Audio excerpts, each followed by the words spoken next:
When viewed from space, our planet is a blue jewel in the midst of darkness. Much of the Earth's blue color comes from the vast amounts of water that covers the Earth's surface. It's practically everywhere on Earth. It is in stones and in the cells of living organisms. Billions of our cells must have water to live. Now, what happens if all the water on Earth disappears? It goes without saying that the human race will not last long in a world without water.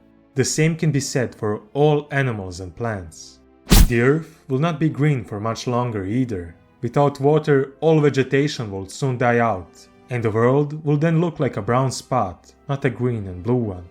Clouds will stop forming and precipitation will stop, which means that the weather will be completely dictated by the winds. If we ignore the strength of the wind, our climate will resemble an endless summer.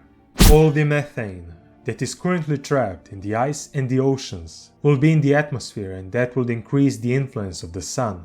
The absence of vegetation would only make things worse, because plants won't be able to convert carbon dioxide into oxygen. Now, perhaps this is surprising, but volcanic activity will decrease due to the loss of water.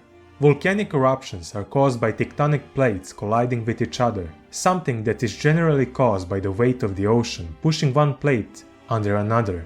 What's more, when a volcano forms, water also plays an integral role in its instability.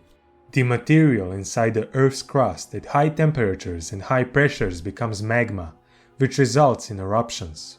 Therefore, without oceans to push the plates and without water to feed the eruptions, we will be left with a series of impossibly high mountain ridges every time two tectonic plates collide. Of course, it will take a long time for such processes to take place, but the end result will be a desolate, barren land with silty ridges and precipices.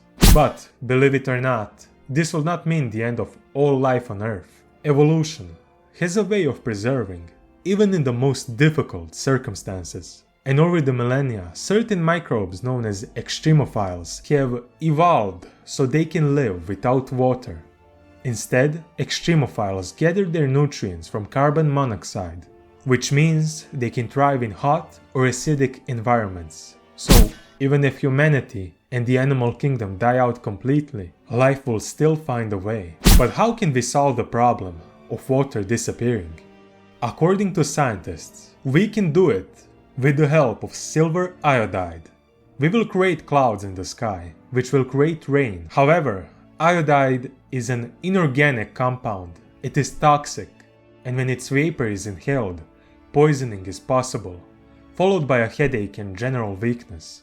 It is a real problem for marine life because scientists are already using it to fight against global warming. Now, is it possible for this scenario of this video to really happen? The UN report on world water development for 2018 states that 6 billion people will be in big trouble due to the lack of clean water by 2050. And if current consumption trends continue, by 2025, 2/3 of the population will live in regions affected by water shortages. Therefore, we must protect our sources of drinking water, because if we don't, who will? Now watch the history of Earth in just 5 minutes, or watch this video instead.